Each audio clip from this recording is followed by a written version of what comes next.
These are the 61 scene changes in the screenplay for the movie 1917. Almost every single one is labeled continuous. That's because this movie is 2 hours of what appears to be one long, uninterrupted shot. One-shot films like this are a stunning accomplishment of coordination and timing, and when done right, they make a movie feel like it's unfolding in real time. But, of course, 1917 isn't really one shot. The movie jumps between scenes shot all over the United Kingdom. They're stitched together to look continuous. A lot of that editing wizardry happens thanks to some extensive CGI, but it also relies on some basic tricks that have been around for over 70 years. And it all starts right here, with a suit jacket. When critics reviewed Alfred Hitchcock's 1948 movie Rope, they described it as a movie that introduces a new method of filmmaking, in which all cuts, dissolve, fade-outs, and other breaks in filming continuity have been eliminated. That shooting plan is clear from the very first page of the script. The action of the story is continuous.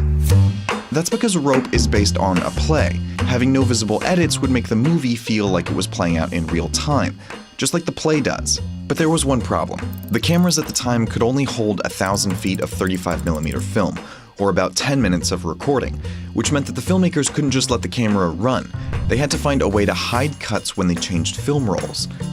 This is what they came up with.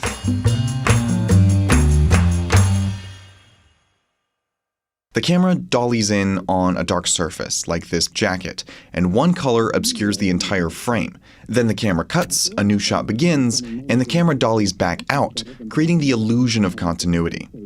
Rope contains 10 edits over the course of 80 minutes. Those transitions alternate between hard cuts and hidden cuts with matching colors.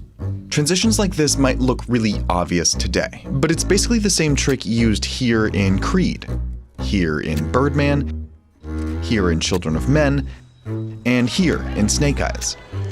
But if a camera is moving sideways, that color block doesn't even have to take over the whole frame. That is trick number 2. By putting together two similarly timed shots where an object passes in the foreground, editors can stitch two shots together, like in this long take from Children of Men, which is actually made of 6 different shots, where a dark car frame helps transition from one shot to another. But if you speed up the camera movement a little bit, you get a different kind of hidden cut. In a whip pan, the camera moves so fast that the image becomes blurry. By cutting from one shot to another right as the movement is at its fastest point, you can make 2 shots look like one. That's how this scene from 1998's Snake Eyes moves from one shot to another in what looks like a seamless take. So what does it look like when you put all of these tricks together? Well, this shot from Spectre, the 2015 James Bond movie, starts out in a busy square in Mexico City. It uses CGI and motion blur to transition to a shot filmed in a hotel a few blocks away, then a color match from this black jacket to transition to a studio set near London, and a foreground object to take us back on location in Mexico City. But if the stunts get more complicated in a long take, you might have to do more than hide a cut.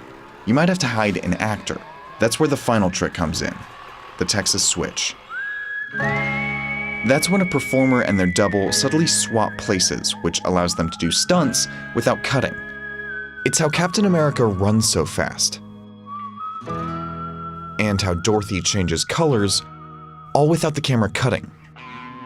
Filming digitally and using CGI means that we actually can capture entire movies in one true take, with none of these classic tricks. And there have been some stunning examples of just that.